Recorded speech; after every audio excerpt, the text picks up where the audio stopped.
Welcome to our fourth Backpack-to-Briefcase. These events are held in partnership with the Office of Alumni Relations, which Dana Raposi is the director of, and we have other staff members here, and the Center for Career Planning and Internships. We are very excited to have our panelists with us who have had a variety of different experiences that will hopefully be relevant to you as you think about your own career paths after your time here at Whittier. The general format for the event is I'll introduce each alumni and then they'll speak for a few minutes.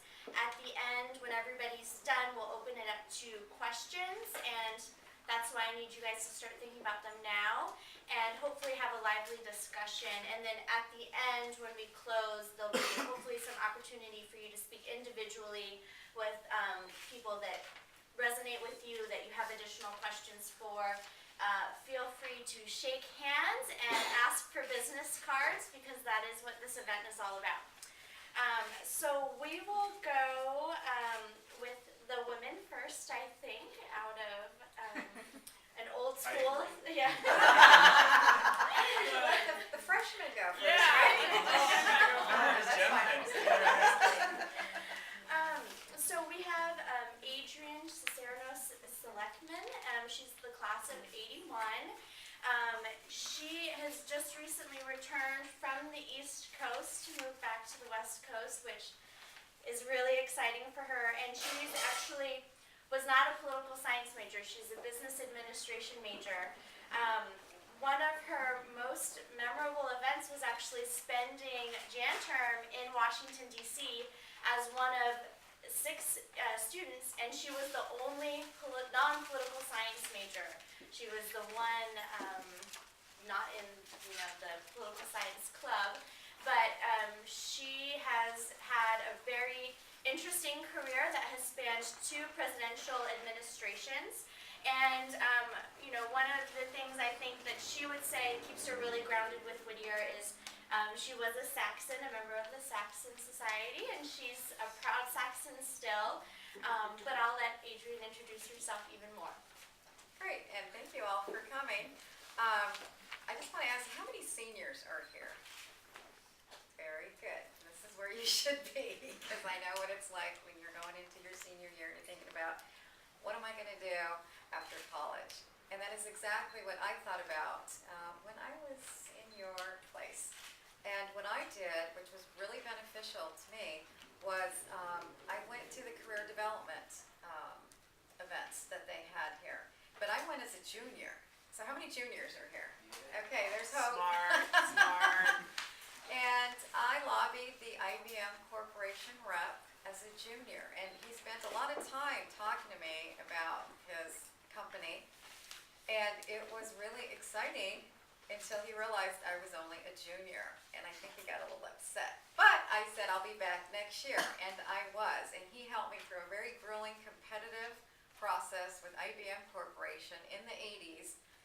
This is before the PCs came out, because I worked for them, started working for them 2 weeks after I graduated from college. So I didn't get the European tour, backpack, summer, or anything like that. I started riding with IBM Corporation because it was a great place to work.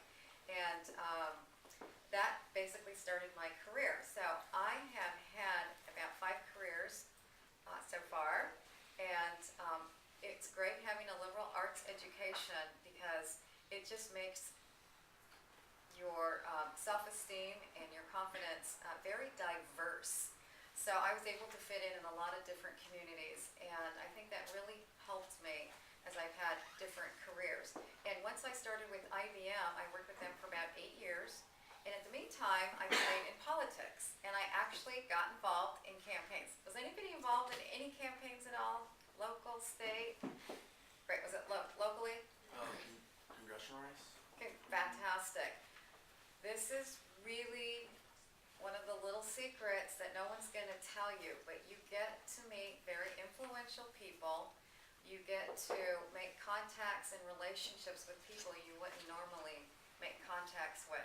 And one of the little secrets I just want to leave you is that, or just leave with you, is that networking is really about and trying to find new jobs and think about different careers, it's really about who you know. It really helps you. It just pushes over that edge. And, you know, like now you might know the new congressman. I don't know if you know the old congressman, but, you know, you've made contacts. And I just want to let you know, I recently worked on MEGAWoman's campaign. We lost our bid for governor. But the upside of it is that I handled her media. So now I personally know all the networks in San Diego and part of Orange County and LA. Okay. I know all the elected officials who I heard about, but they know who I am now. And this has just now enhanced my own, you know, self-being now in North County, San Diego, where I'm going to be, I am launching a small business. And I feel very confident because I know who to go to for what. And I just put a press media brief on today, and the North County Times is going to showcase my Child Care Development Center, which I'm on the board of. So it's just a snowball effect. Jumping around, after I worked for IBM, I ended up being recruited to work for President Bush 41 at the Department of Commerce and International Trade. And there I was invited to be a part of the advance team. And how many people know what advance is in a presidential sense? Okay, one. Just so you know, he's been involved. You can probably relate to what I'm saying. But because I got involved as a political, I didn't even know what a political was. And here I was sworn in my first hour on the job. And I was like, okay, this is great. And I plowed through there. I worked in the government. I was a federal official. So if anybody wanted to hit me, you'd be serving federal time. It was like, it has ups and downs, but you're watched very much. I had to do public disclosure, financial statements, so you had to be very careful and very, you know, obedient in what you do, because once you're a public servant, you are public. So I worked, I was invited to be part of the advance team. The advance team is a team that goes out ahead of time with the president and the vice president and puts on their events, and I was the one that helped with their media. So I was able to travel for years, domestically and foreign, to all parts of the world, and handle the media for the National Press Corps for the president and the vice president, which was something I never even thought I would be able to do. But it's nice to go, you know, part of the White House. It has its perks. It's also kind of scary because you're usually with somebody who wants to be assassinated, so there's a lot of... They don't want to be assassinated, but they Oh, yes, well, yeah, exactly. Doing advance, we work with the Secret Service and the White House Communications in advance, and those three teams help with the trip with the president and the vice president. And I just learned so much by doing that, as well as working for the government at the Department of Commerce. After Bush lost his second term, I was asked to be a part of the 1996 Atlanta Olympic Games, the Olympic family, and I was like, oh, this is exciting. And I actually had an office in Atlanta. I worked with, I believe his name was Billy Payne, was the chairman of the Atlanta Committee for the Olympic Games. And his baby was the torch run, and I was one of the managers of the torch run. And you run through each city, and I actually set up the celebrations and the media celebrations where the torch run stayed at lunch or at night. So that was just a fantastic job. I've worked on about 6 national presidential campaigns, and I ended up working for the largest PR company, Shanwick Weber, Cal Tate, and I was their VP of Media Relations because I had worked on a campaign. I said I want to work with the media as a volunteer, and that's where I got my exposure, and it's all experience. And so your bachelor's degree is basically your license to go where you want to go. But it also, at some point in time, your experience is going to play into, you know, what you're going to be paid. So, and that's kind of the bottom line. And so I just kept beefing up my network with my media relations, and I ended up working again for Approach 43 administration. I worked at the U.S. Department of Energy. I managed the small business office.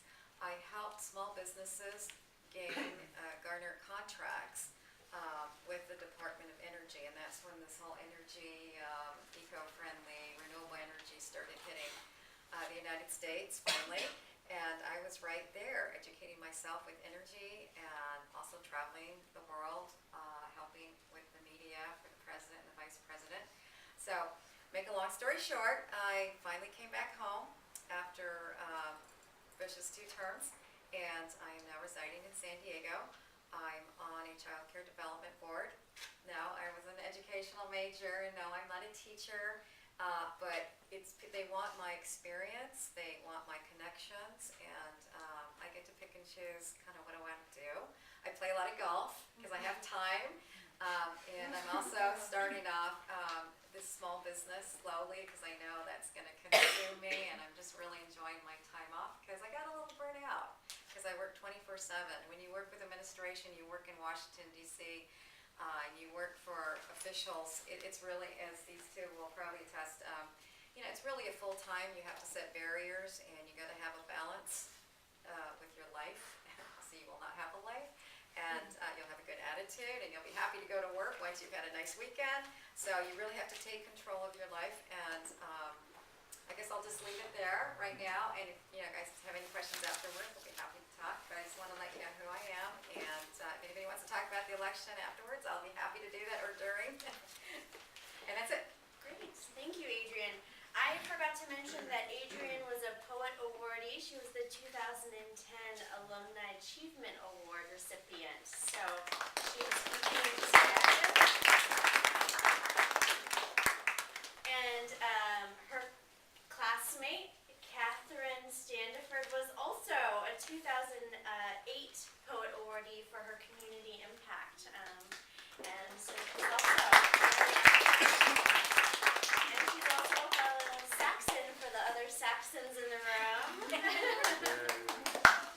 I believe her words were, "What stays in what happens in Whittier stays in Whittier." So. I'm in trouble. Right. Kind of what Kathy mentioned to me in her memories of Whittier College included very ambitious projects like creating a women's center in her senior year here on campus. I think one of the beauties of a small campus is being able to network and get projects off the ground that you're really passionate about. She was also one of the first Whittier Scholars to graduate. Any Whittier Scholars students in the room? All right. Couple. Yeah. So those were sort of the really big memories for Kathy, and she'll talk more about her path after graduation.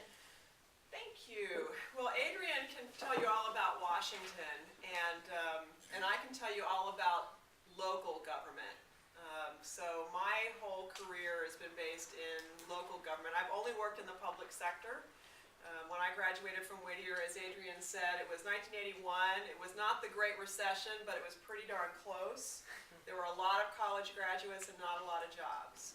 My first job out of college was typing purchase order forms for the Department of Pediatrics at UC Irvine. And the only reason why I got that job, which I was very overqualified for, was because the supervisor was the daughter of 2 Whittier College graduates. And the Whittier College degree is what set me apart. And she felt sorry for me. They figured out pretty quickly I could, well, not because I was a Whittier College graduate, but there were hundreds of applicants for every job in the early 80s. Anyway, they figured out pretty quickly that I could do much more than type purchase order forms, so I became a grant writer and administrator of a federally funded grant program at UCI Medical Center. And really, one of the attributes to my success is not just the liberal arts education, but I've also had the benefit of having not one, but 2 very influential mentors. And my first mentor was actually an official with the Department of Health and Human Services, who was my contact on this grant. And he's the one who said, "Kathy, you're 24 years old, you've got this great job with this great experience, you need a master's degree to round out the package." And he was relentless in pushing me towards graduate school. I ended up going to graduate school at UC Irvine. Little secret, if you're employed by the institution that you want to get your degree from, there's a great tuition discount for employees usually. And so I was able to get a master's degree pretty economically. My master's degree is in business and public administration, so it's an MBA and an MPA rolled into one. And all of my electives were in healthcare economics. I have never worked in the healthcare industry. When I was finishing up my master's degree, by this time I was working down on campus as the assistant university editor, where I was responsible for this really big, thick college catalog. And my big accomplishment with that job is that I took that college catalog from a traditional typeset publication to its first desktop published version. So I did it was a big job. About the time I was finishing up my master's degree, I looked around the horizon. There was nothing on the campus I wanted to do. And I got a flyer in my office for an administrative analyst job with the city of Garden Grove. And my husband, who has also worked in the public sector, I met him in graduate school, but he was actually working for State Senator Cecil Green at the time, a politico, but at the state level. He said, you know, the city recruitment process is the most bizarre thing you'll ever experience. You should do it. Don't expect to get the job. Just do it for the experience. Money was pretty good. I applied for the job. It was bizarre. I had to do 2 written tests. I had to write a report like I was writing for the mayor, and there was a multiple choice test. And then I had this interview, not with 1 person, but 3 people. And 2 of them didn't even work for the city. And one of them was the police chief. I got along well with him, that was good. That was before I had to go through all of that before I even got an interview with the guy who was actually filling the job. And long story short, I got the job. And the guy who hired me, Pat Importuna, became my second mentor. And I became a city manager a number of years later because of him. And he was another person that just kind of pushed me to stretch my limits and to not get complacent. And so I started out with the city of Garden Grove as an admin analyst, working on a lot of different local policies. I can tell you about the impacts of adult businesses on crime, property values, and resident perceptions of quality of life. That was one of the projects I did when I was there. So they called me the queen of porn for a while. I saw it all. But within 8 years, I was the deputy city manager. It was a very meteoric rise, not typical. I did that for about 5 years, and then Pat was pushing me. By this time, he'd moved on. He was, working for some other city. But there was this job for a city manager for the city of La Palma, and he said, "You are going to apply for this job." It was 4 miles from my house, door to door, 12 minutes. So I applied for the job. I got the job, and I became a city manager. So in charge of everything: police, water utility, parks, rec, streets, storm drains, community development planning, the whole 9 yards for a very small city, 2 square miles, 16,000 people. And I got bored with that pretty quickly after about 3.5, 4 years, and then had an opportunity to go work for the city of Santa Ana, which is the 9th largest city in the state. Very diverse, very large, and I was the assistant city manager for Santa Ana, basically the chief operating officer. So again, responsible for everything from building and planning to the Santa Ana Zoo. So if there's a government service that's provided by a city, chances are I know enough about it to be a little bit dangerous. And one of the things that I can tell you about city government is that there are a lot of people working in city government who weren't necessarily political science majors. So for example, we have engineers, we have planners, we have parks and rec people who are really good party planners, really good event planners. We have attorneys.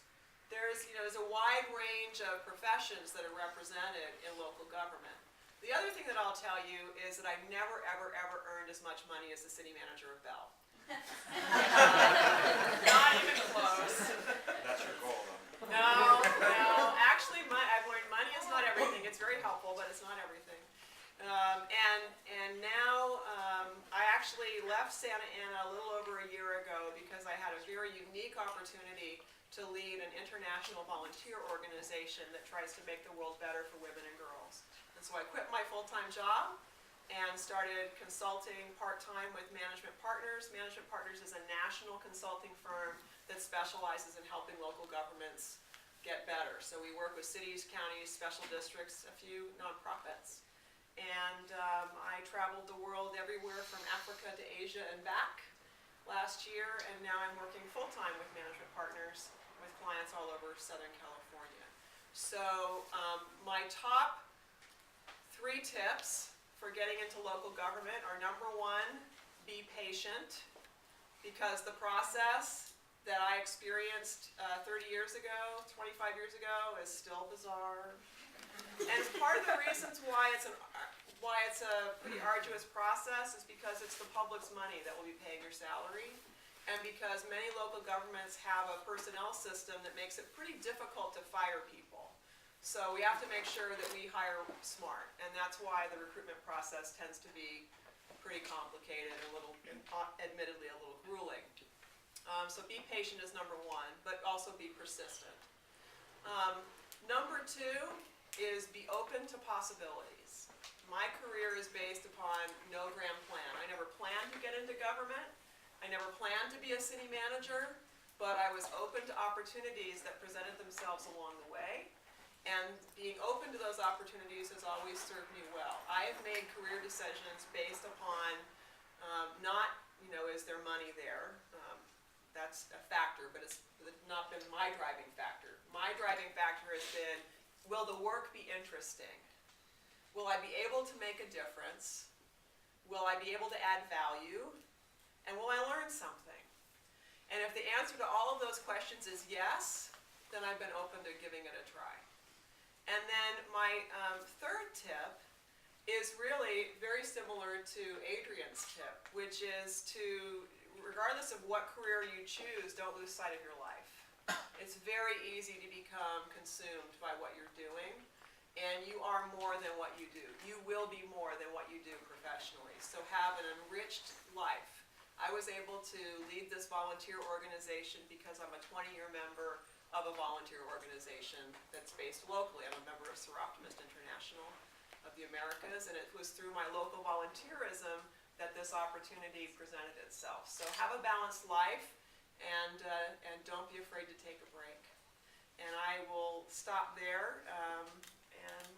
But Mike Halbin graduated in '94, and when I asked him what he remembered most about Whittier College, his first words were Fred Bergerson, which I think tells you a little bit about where he's coming from. But actually, we should all be very sympathetic, and this is why Mike went last. He's just finished the campaign trail. He was planning a big bus tour for the speaker and had 8 stops in 8 different cities throughout California in 4 days. And so he is pooped out. But Mike is a transfer student, or was a transfer student from Cal State Fullerton, is really proud to be a poet, and we'll talk a little bit more about his path after graduation. First, I was Speaker of the Assembly, not Speaker of the House. Sorry. People always ask, you work for Speaker? What's Pelosi like? Different speaker. I graduated in '94. I actually graduated in January. So my first thought was I wanted to go to law school, mainly because that's what my parents were kind of pushing me towards, and I was doing it because they're my parents, and my parents do. And I actually got lucky because do they still have the politics outside the classroom here? Well, when I was here, they had a class that Dr. Richard Harvey taught. It was called Politics Outside the Classroom. It was a January term class. And we spent a week up in Sacramento.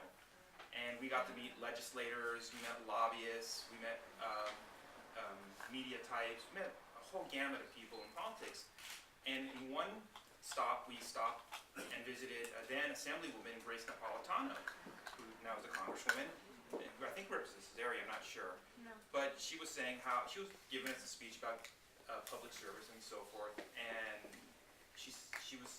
we told her how when I I was there, a friend of mine, we started the College Democrats here in the campus, and we helped organize for Bill Clinton in '92.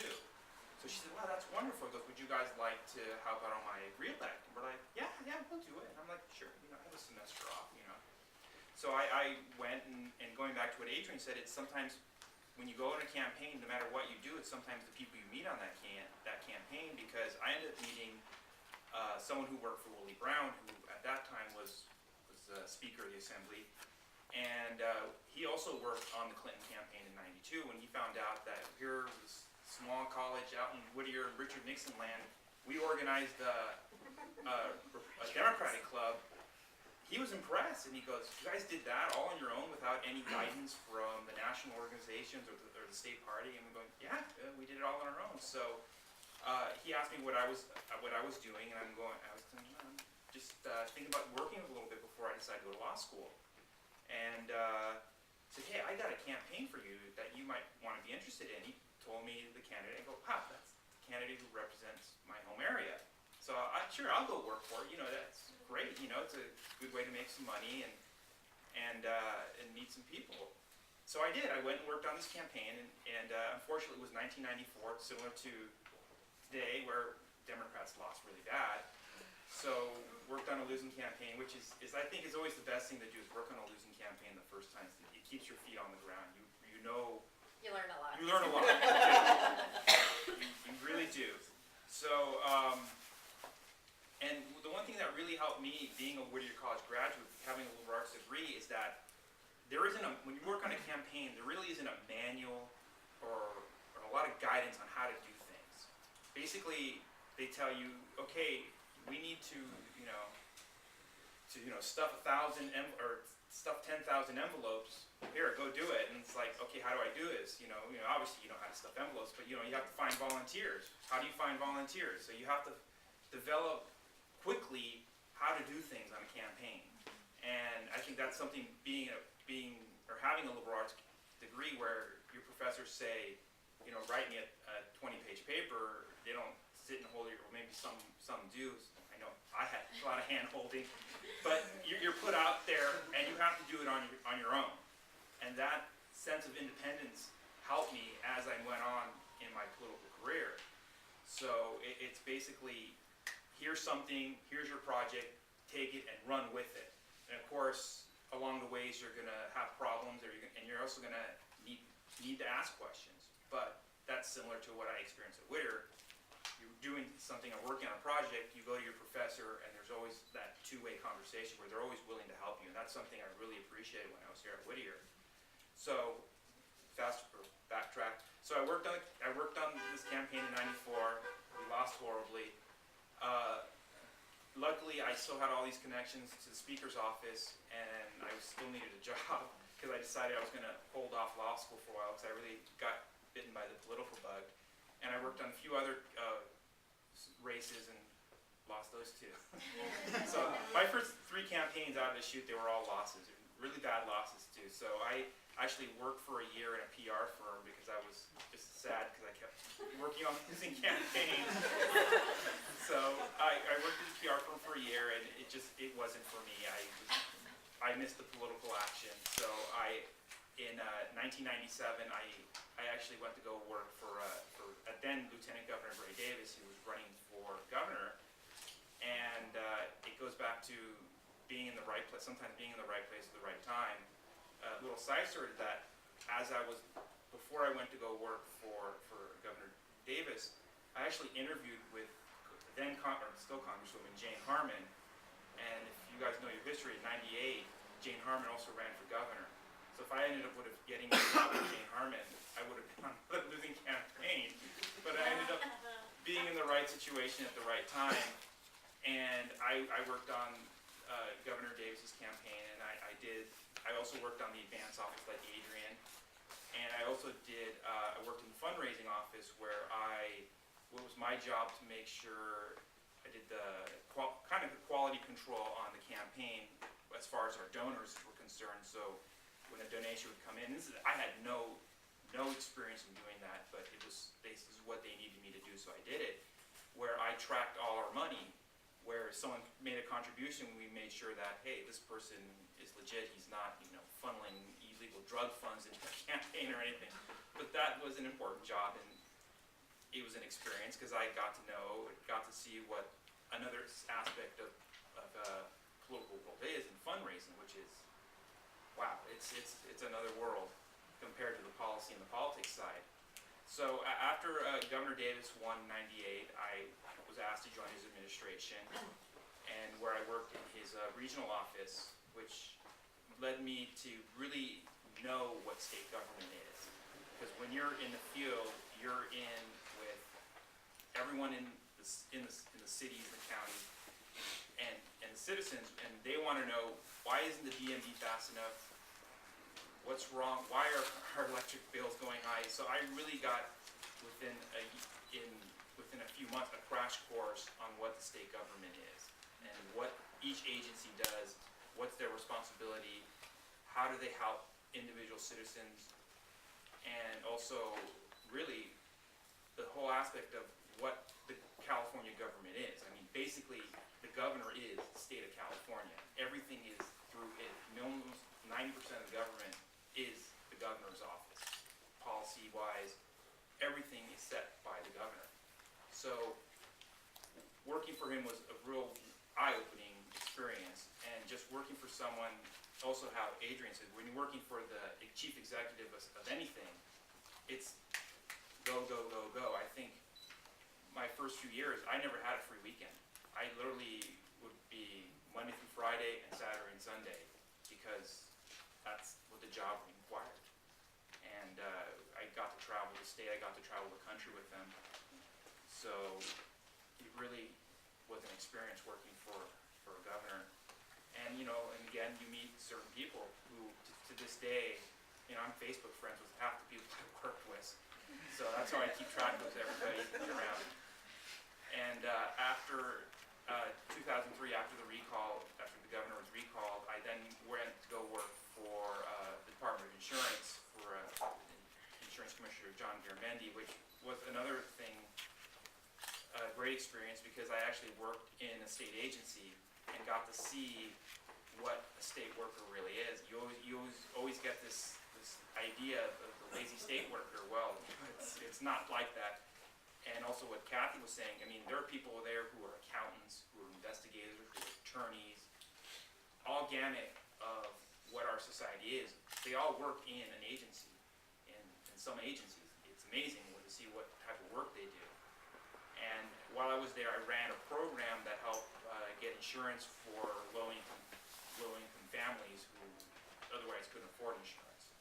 So went from Department of Insurance, then the Insurance Commissioner decided he was going to run for Lieutenant Governor, and worked on his campaign to help get him elected as Lieutenant Governor, which was another experience because I worked on my 4th statewide campaign, but this time it was a down ticket.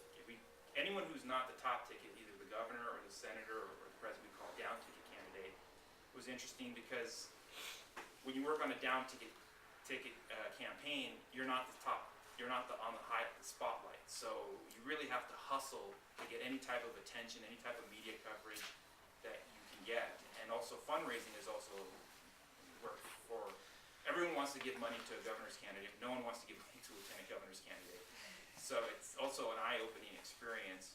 So I worked for the lieutenant governor, and then he decided he was going to run for Congress, and then I ended up going to go work to where I'm currently now for the Speaker of the Assembly, which is interesting because now I work in the legislative side. It's nothing to do with running the state, it's more setting the policy or setting the laws of what those agencies are going to do. And I work in what's called member services, so I assist all our local, or all the Democratic caucus members in the area. So when we do this bus tour, part of my job, my after-hours job, because we have to separate our political and our state jobs. So this member service job is we protect our members. We make sure that they're not in any trouble, that they're doing a project, because some members, they don't know how to set up an event. They don't know how to set up a town hall meeting. So they basically call our office and we tell them, okay, find a location, find a venue. Well, how do you do that? you know your community better than we do. Right. So it's interesting work that that I'm in now, and working for I think we have like 30 members in the Southern California area is odd, because essentially I have almost 30 different unique individuals I have to work with. We're all elected officials who are all have their all separate policy, their own separate ambitions on where they want to go next, instead of just dealing with one principle. But it's something you have to manage. And as both Adrienne and Kathy said, you know, probably the most important thing is you just have to find time for yourself on occasions, because sometimes you can get encompassed in work and you need to pop your head out and see what's going around in the world sometimes. You just got to keep grounded, and it is very important that sometimes you have a mentor. I know one of my mentors, it's funny, his path to politics is different. I mean, he was a registered nurse, and he got socially active in politics, and that's his pathway into politics. But a campaign and working in government is definitely a way to get in there, because it's all about, as Adrienne said, it's all about meeting people and meeting the right type of person. I was lucky I met someone who worked for the speaker, who led me into getting more involved in the state party politics, which made me introduce more people. And I was lucky, like I said, working for Gray Davis, working for Jane Harmon was a big, lucky thing in my life. But it's really, developing relationships is very important in this business, because whether or not you plan to go into the government aspect, or whether you're going to go into some type of consulting or lobbying, knowing somebody in any type of government or any type of consulting firm is useful, because you can pick up the phone and say, hey, Kathy, what's this I hear about it's going on in Garden Grove, or is there something I should know, or something you can help me with? It's all about developing those relationships and maintaining them, as far as I know. And likewise, let me just piggyback Sure. on that a little bit. And likewise, it's important to communicate with those relationships, so as it's possible that you'd call me and say, what's going on in Garden Yeah. Grove. It's equally possible that I would be calling Yeah. you saying, okay, we've got this issue and we're having trouble with the legislature, and so Yeah. what advice could you give me on